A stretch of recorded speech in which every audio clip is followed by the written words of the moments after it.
le verglas. De nombreux départements, vous l'avez entendu tout à l'heure avec Nathalie Rioué, ont été placés en alerte orange. C'est le moment ou jamais, Anne-Christine, comme on le fait quasiment à la même période chaque année. Bon, ben c'est aujourd'hui. Quelques conseils à suivre avant de prendre la route, et on commence par... Alors, en fait, la première zone, la zone A, sera en vacances à la fin de la semaine. La zone A, c'est Nantes, Rennes, Grenoble, etc. Et avant de prendre la route, on doit préparer sa voiture. Il faut prévoir un certain nombre d'équipements pour que le voyage ne se transforme pas évidemment en cauchemar. Et je vous propose de découvrir les conseils de base.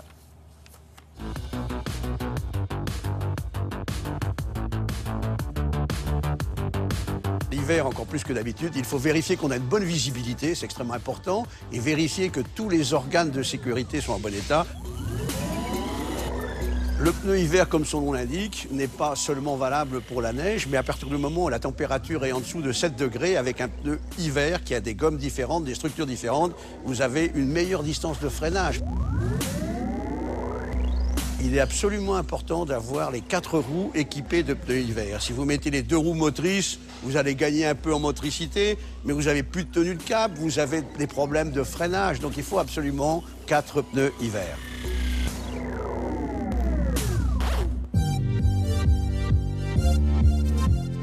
Un produit pour l'hiver indispensable, c'est la raclette. Voilà, donc ça permet de racler efficacement son véhicule, enlever tout ce qui est givre.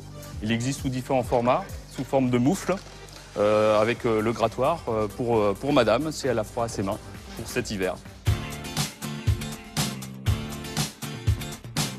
La chaîne est un instrument ou un outil, je dirais, de dépannage quand on voit que les conditions atmosphériques deviennent difficiles, en particulier la neige. Mais sur une route normale, on ne peut pas rouler avec les chaînes. C'est complètement difficile, ça abîme les pneus. Il est mieux d'acheter les chaînes avant de partir. Déjà, il faut s'assurer de la bonne dimension par rapport aux pneumatiques. Et il est mieux surtout de s'entraîner à la montée, parce que c'est pas quand vous arrivez à un moment extrêmement difficile, où vous avez du mal à stationner parce que c'est compliqué, que vous commencez à essayer de mettre les chaînes, vous n'y arrivez pas. Donc il faut s'entraîner avant. Voilà les recommandations que nous pourrions faire. En période de grand froid, bien sûr, on retrouve souvent cette situation-là. On voit des voitures enneigées avec des gens qui essayent de déblayer son véhicule, souvent à la main. Nous, on propose des produits simples d'utilisation, compacts, qu'on peut ranger dans son véhicule. L'hiver, vous avez beaucoup de gens qui tombent en panne de batterie parce qu'au premier froid, très souvent, la batterie claque. Donc il faut bien vérifier l'état de sa batterie aussi avant de partir à la neige, parce que là, on va avoir des températures extrêmement basses.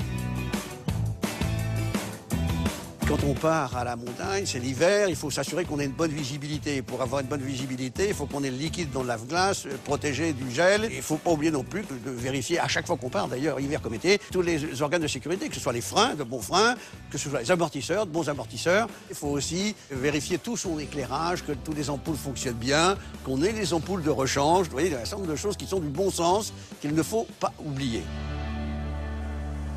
Bon.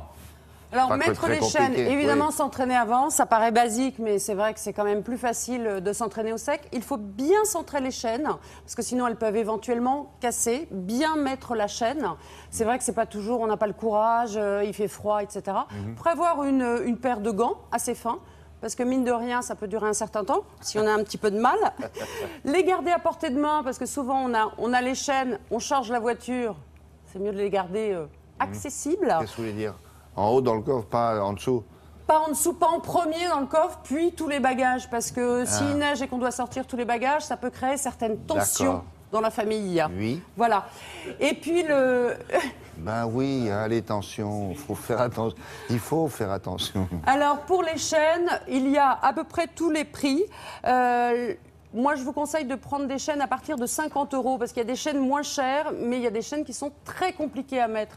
Ne pas hésiter à demander des conseils. Il y a une norme NF sur les chaînes. On a une norme aussi, oui, oui. Regardez oui, ça, oui. parce qu'il y en a certaines qui viennent de très très loin. Oui. Et que rien qu'en éternuant, elles se cassent.